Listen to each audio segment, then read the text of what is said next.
Yeah, for sure, for sure. Yeah, so I find that tabletop RPGs in general have quite a few benefits, and ones that sometimes we forget about, especially for other people. We forget the impact sometimes on that it has on other individuals that come to the table. Players that we might not even really think too much about in terms of what it does for them.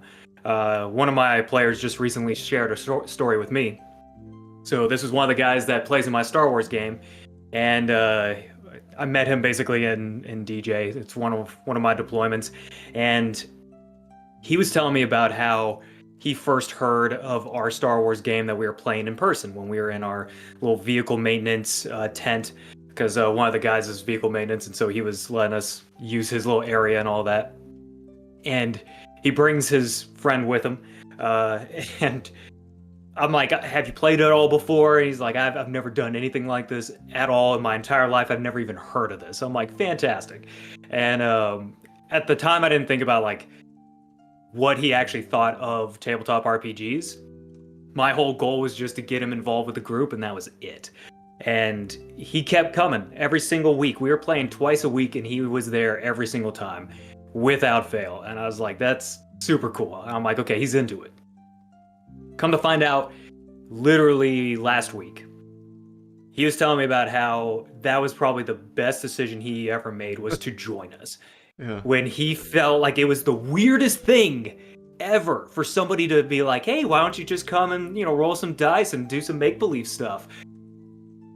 And he's like, he was like, I'm just going to take a chance. Let's just do it.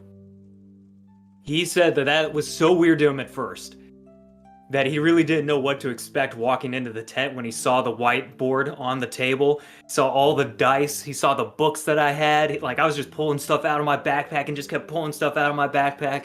He was like, what is all this? And he has to be one of my most engaged players I've ever had at this point. Like, he is always so enamored with everything that's going on. And he was sharing this bit with me, but he was like, I've always been so impressed with how you're able to GM, how you're able to, take all these books and put them into like a cohesive game for everybody to be able to play, and how you know everything that's going on. I thought that was pretty cool, but what I think impacted me the most on that one wasn't just the fact that he was enamored with how like people GM and how people, go about this kind of thing.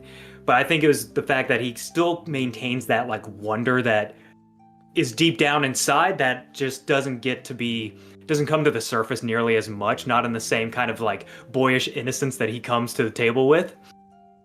And this always gets me now that I think about it, because just through our games, I'm starting to get more excited about my games again, because I realize I just let those feelings go. Like, I get so accustomed to them that you forget, like, oh yeah, this is probably the coolest thing you could possibly do.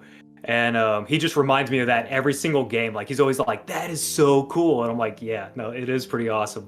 But he just brings this energy. And it reminds me that, you know what we do as GMs and what we do as players actually has an impact on the people around us. The cohesion that you create with your friends, the great stories that you get to create with your friends, like the coolest stuff. So yeah, that was just the most recent one. But I have I think I have probably a good 10 to 20 to 30 to almost 100 freaking stories about something similar to that. So yeah, but that's my story. I've got several, and you've been playing longer than me, so I'm sure you've got more than I can count probably. But yeah, I think just a couple of things on what you were saying is it is that initial like hesitation. I think even like me, like growing up, I always had interest in tabletop role playing games, but I wasn't really a social person, and so that alone prevented me from even like, if I saw people playing tabletop role playing games, I would never approach them. I would never try to join their table.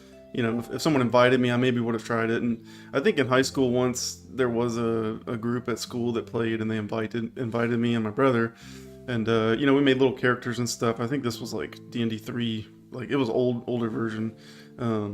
We made the characters and stuff, but then I felt like the GM was just railroading us to like kill us off. It just didn't meet my expectations at the time. He was like, "There's a dark figure around the corner. What do you do?" And I was like, "Well, I would follow him." And he's like, "You follow him, and then he robs you and kills you." And I was like, "What?" So I think in high school playing and like as young adults, maybe our brains aren't as adapt to be a GM or a player really, because it felt like the GM had all the control. No matter what I said or didn't work, and that's bad GMing, right? Like now I can see that I've later in my adult life joined you guys and I've been playing and experiencing more. So I think it is, unfortunately more important that the GM or DM kind of knows what they're doing and stays open to people and allows them to self-explore, right? It might be something crazy that doesn't fit in the campaign or something like that, but I think getting that player to be able to try to do what they want and just have it play out in a way that's not super detrimental is a good way to like hook people and keep them involved. Yeah, for sure. I think that's probably the worst experience. I forgot about that memory until right now. But yeah, I didn't play again after that. So. Well, I'm sorry to make you relive that at that point. Like, my goodness. Yeah, my brother, I think he rolled like a barbarian and his intelligence was like negative or whatever. So the guy was like, "You barely know how to speak." And so like my brother couldn't even speak as a character, for example. And I was just thinking, what in the world? And I was like a Khajiit or whatever they're called. I think it was one of the like feline characters. And yeah, it wasn't fun. But since we've been playing, it's been nothing but fun. And I can see what tabletop role-playing games like really are. And so I've really enjoyed it, and I've got memories from just us and our table that I could share as well. But I'll pass it back to you real quick. Well, and I think that's a good point to be like, you got to remember like when you're gonna GM that you have such an impact on the other players, how the game feels, how the game plays, what their overall experience is going to be. You are the catalyst for that. Even though they should be the ones creating those good times, and you should be the one that's kind of facilitating those. Right. You can't really try, like, not that you can't get in the way, not that you can't. Not every table's like that. And it doesn't mean you can't present challenges, doesn't mean you can't try and present them with a deadly encounter and see what they do with it. But you do need to, think about, okay, is this worth like trying to kill the entire party? And is that fun for anybody? Right. Like, how is that enjoyable for anyone right now? So yeah. Not to like jump into Daggerheart too quickly here, but I think that is one thing that I've seen just from like the social media following that I'm tracking, and just the game now being out officially and people talking about it and us having played it and experienced it. That's like the one, like the key thing that I can say I really appreciate about Daggerheart is that obviously it was done with purpose, but it was, in my opinion, the game was built in a way that it promotes that collaborative story building. It's not just where in D&D it was more like you just said, I'm the player, I'm expecting the GM to guide everything, tell me where to go, and like have all the information. But with Daggerheart, it's like, what do you see in the room? Like how do you connect with this person? And it immediately connects you with someone at the table, if not everyone. But it also like brings you right into that world. It makes it feel more, real in a sense where you can start to think about the things that would be in the room and like what the situation is. So I think the roleplay element from Daggerheart has been really good, at least for me, to feel comfortable to further explore that. Right. Well, and I think what it really is that the system helps facilitate that from a mechanical standpoint, because you can always do the role play, you can always do the narrative and the collaborative, no matter what the system is. But there's no mechanical benefit in any other systems. It's really giving you that benefit from that Daggerheart side, which I found very refreshing in and of itself, is that it's trying to get you to do this more and more, by comparison to other systems where you gain no benefit for collaborating with your fellow players. Like, there's no mechanical benefit. Daggerheart brings it to the forefront in that aspect, especially through the domain cards, through the way that a lot of the features are. Just the way that it poses the general, like, session zero questions, like, how do you know me? How did I save you? Right. What debt do I owe you? Like that kind of stuff. Like, how are you connected with the other players, and how are you connected with the world? So I do like that it brings that in, but I do find that Daggerheart is definitely for more of the experienced role players, the individuals that have been through this, because it helps. It helps for sure. Remedy. It does. It's more of a remedy, I will say, than anything else. I don't know if it's one of those things that I think is good for beginners necessarily. At least not without guidance.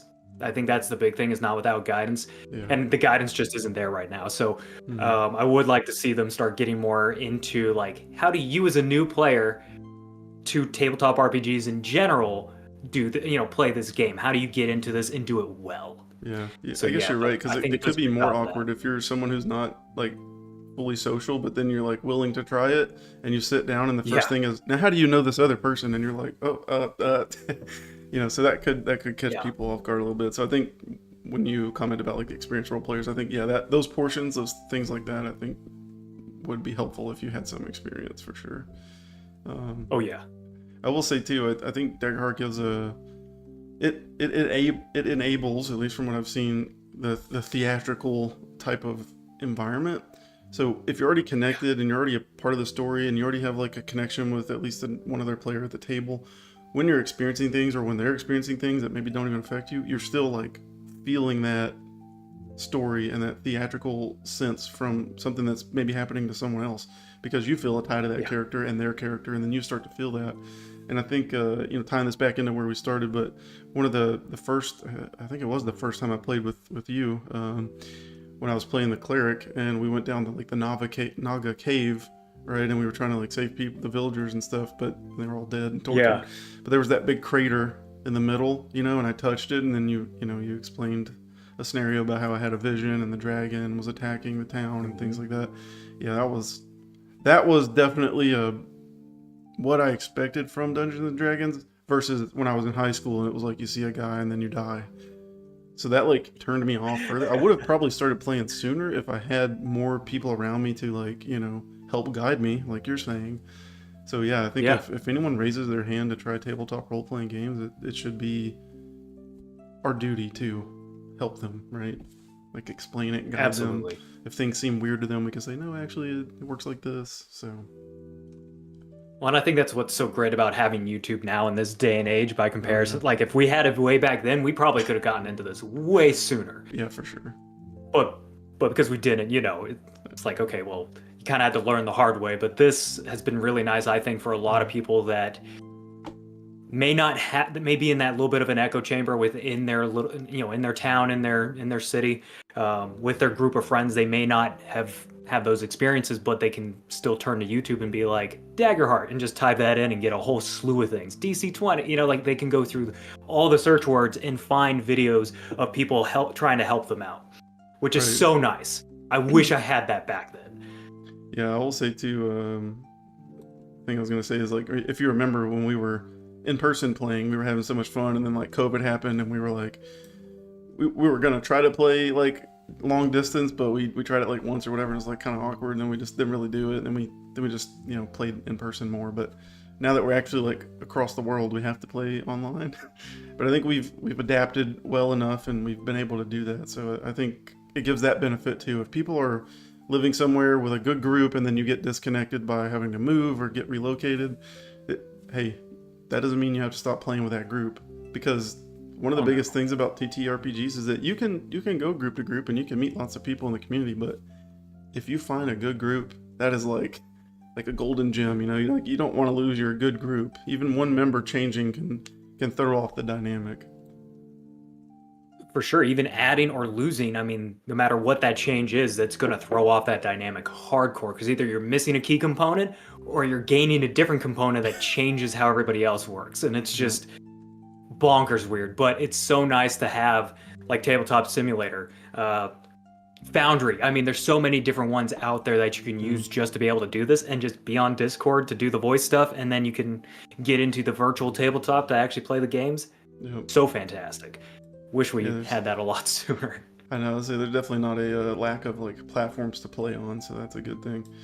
We do have a Rivers RPG channel in the chat. Thank you so much for commenting. He just says, as you live and learn, you become a better DM.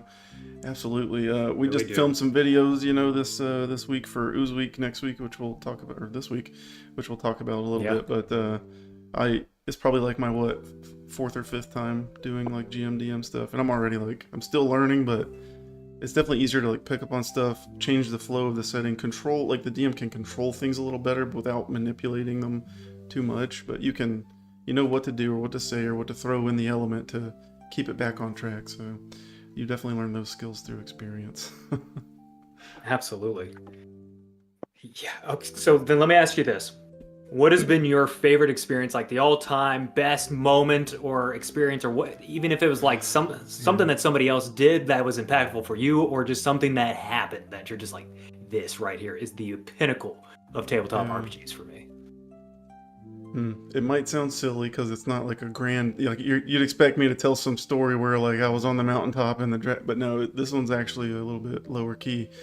It was with one of the players that we had at our table, and I was trying purposely, right? This was the campaign with Colder, so I was trying like kind of throughout the sessions to really like connect with the players and kind of do things where like their role play could become better, so support their role play through my role play. That's kind of what I like to do.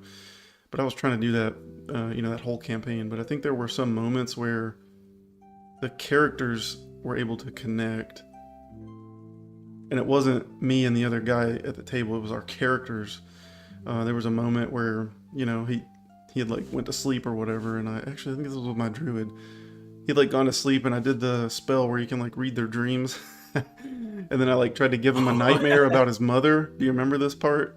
Yeah, this was in Yeah, the I do. Oh my god. this was in the Tiamat thing, and that Yes, was just Tiamat.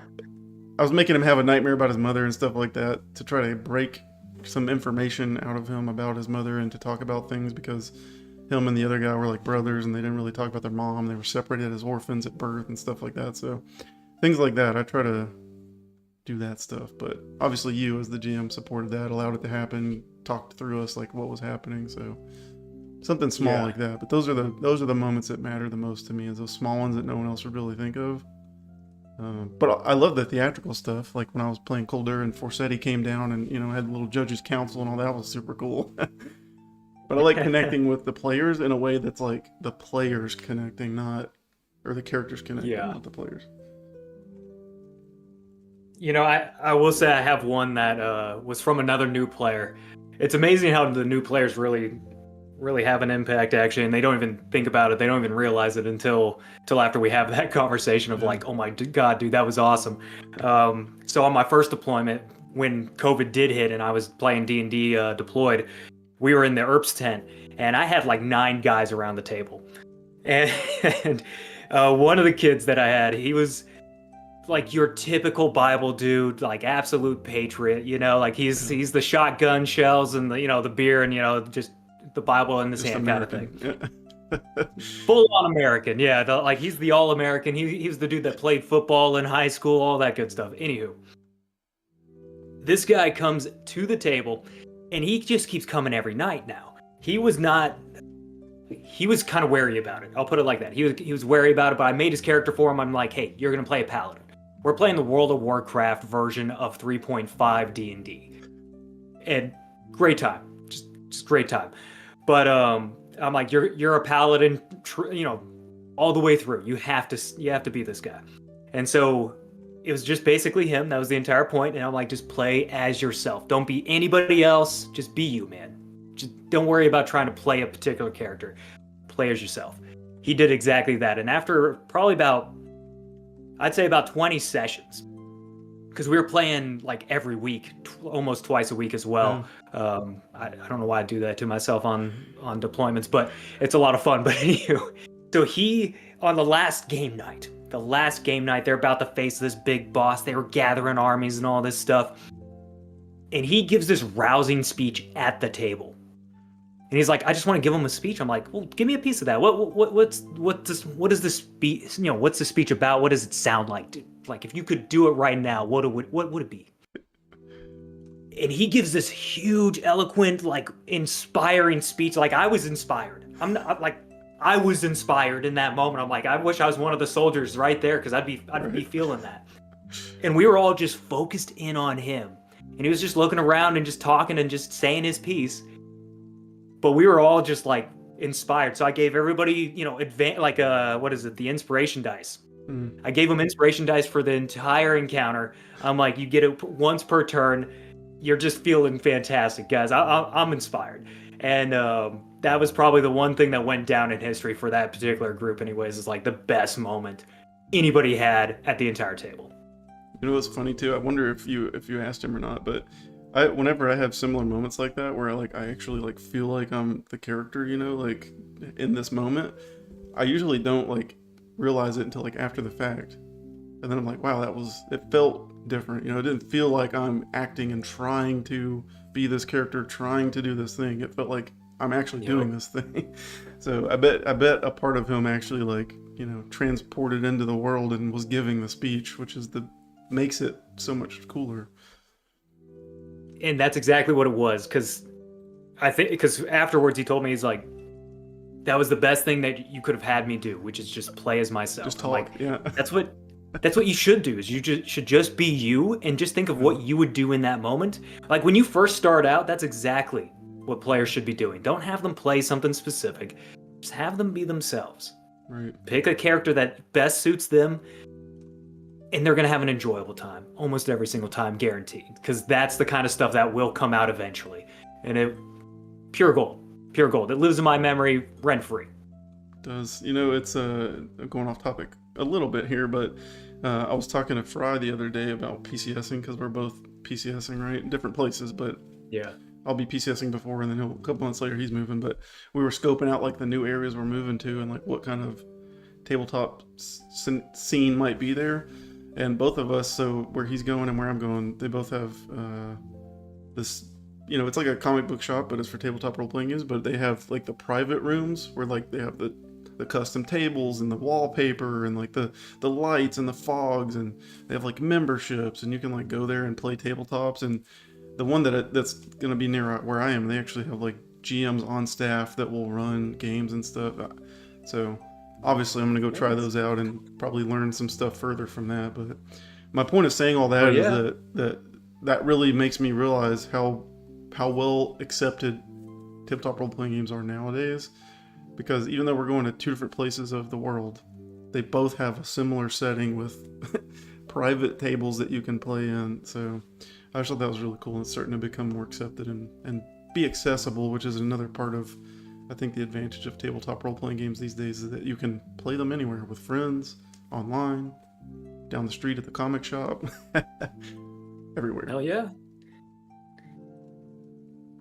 I agree. No, it's really nice. I mean, even up here in basically middle of nowhere, North Dakota, I can still find a game shop to be able to do that kind of thing at. So, you know, I mean, like it's incredible. So I love that for sure. Cool. All right. Well, do you want to show our snapshots from May and June and just talk through our highlights, maybe things we enjoyed? All right, let's start with May. Absolutely. I'll just block our faces because I want people to be able to see it. Oh, I'm resizing the wrong screen. I was gonna say, make it bigger. There you go. I'll put it on the whole screen for now. All right, so there was May. Looks like, you know, obviously we tried to keep the trend of the DC20 stuff. We got a series going on right now, especially with me moving and not having my main computer equipment. Pre-filmed a lot of things for that have been scheduled out already. So if you're interested in the DC20 system at all, the videos that I'm putting out more recently are discussing each class and the subclasses they might have, so you can get a good idea of what they are, how that system works through the classes, and then maybe check out some of our other videos or try playing somewhere locally near you. And we had the Cross Shield series, which I've really appreciated. I thought that was super cool with our Knoll videos. It seemed like they were mostly well received on that. Yeah, they're fun. I like it because it's just the start, like really and truly, where it is just the start. Like there's so much we're going to be converting over. Yeah, which Cross Shield's a forever series. Yeah, pretty much. Absolutely. And then we've had a ton of Daggerheart stuff, right? Ton of Daggerheart stuff. This has been literally the month for Daggerheart. Between the Cross Shield videos, the adversary encounter videos, getting into No Initiative, obviously the unboxing. I mean, come on now, that was so much fun. I still love that I got it on the day. I did like that unboxing because I've said it a few times, but I could have got my hands on it, but where I'm at overseas, they didn't sell the pre-orders overseas for APO addresses, so I couldn't pre-order it. I could have had my brother buy it and send it to me, but I'll just wait till I get back to America to buy a copy. But I really appreciated watching you open the video, open the box, because I could tell the quality. Like I could feel it through you in the video. Honestly, I wish you could see this in person, but The gilded pages when we on the do meet back side. up, the cards are just fantastic. Oh yeah, I bet the Oh cards are god, nice. Yeah. I'm I sure they can't have wait the for you to actually perfect see those in thickness to person. weight ratio. That and then the gilded edges, like you cannot go wrong with that. But yeah, Yeah. absolutely love that. I love actually going through all the differences right now. So I've been doing a lot of those videos. So I'll have a lot of those coming up where I go through a lot of the changes that were made in the official rules from 1.5, and then yeah, it's just gonna be a lot of Daggerheart videos for a little while now. Yeah, I think a couple of things you've done are really useful, like the traps and the countdowns and no initiative. Those are helping people who are starting Daggerheart as their main campaign at their table, and also people that might be new and trying to get as much information as they can. I think those have been very helpful, and looks like they're well received in the community as well. So I think those will go far for Oh the yeah. community of Daggerheart, understanding those elements of things. And Yeah, let's and see. I do love seeing some good questions come up as well through a lot of those videos. So I love that Mm, engagement. Keep those, any questions, keep those coming, honestly. Love all the that to death. questions. Challenge him. Oh, all of them. Yeah. Yeah. And then I guess One of we'll jump them was over. actually a challenging question, by the way. One Oh of yeah. them's like, how would you create the cloud kill spell? I did see that. I wanted to answer it, but I was like, well, I'm not the Daggerheart guy. I had my own ideas though. Well, that's the thing. I was like, man, that's actually a toughie when you think about that for a second. Yeah. So I've been building, but nothing ready for him yet. Yeah.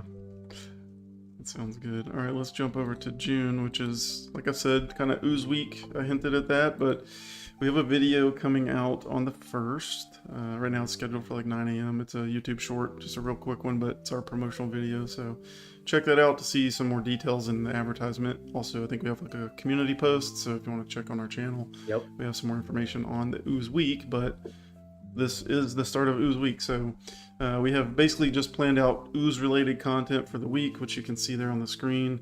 And we've joined up with collaborators from all over that are participating in ooze week. So there's supposed to be a master playlist where you can see all the ooze week videos from all the creators that are doing it.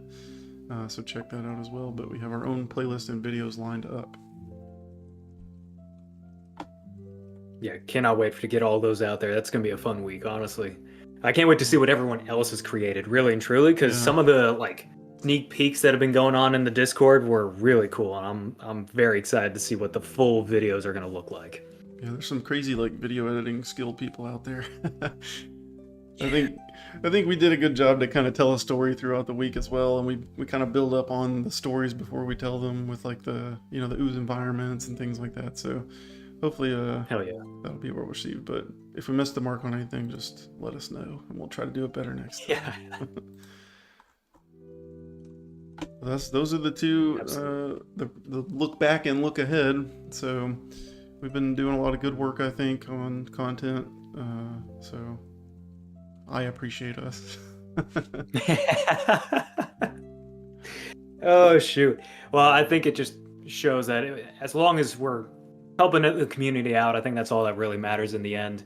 Um, we try and make those videos better, but we try to keep them primarily informational and at least semi-entertaining from time to time. Yes. But yeah, the hope is that those stay helpful for you guys. Don't want that to change at all. So if there's any way that we can convey that information any better or anything that you're looking for in particular, always wanting to hear that. So Yeah. Should we give any kind of thoughts on future goals, or we want to leave that for the next month? we'll leave that for the next month. Okay. I think I'll put it like this: the goals for me, anyways, as far as like the Daggerheart side of the house is concerned, is to just keep getting those videos out for like the newer individuals to tabletop RPGs as well as to the system. Wanting to get more of that kind of thing out, as well as some of those conversions for certain types of adversaries, and bringing in a lot of the ones that are currently in the book, and actually cover some of the bigger ones, because I've been covering a lot of the low tiers. I want to get to some of the high tiers. So those are my like video goals. Outside of that, I don't really have any goals for this particular month, actually. Sounds good. Yeah, we I just put a plug there then for like our socials. We've started a Blue Sky account, so check us out if you're on Blue Sky. Shields Rest, obviously.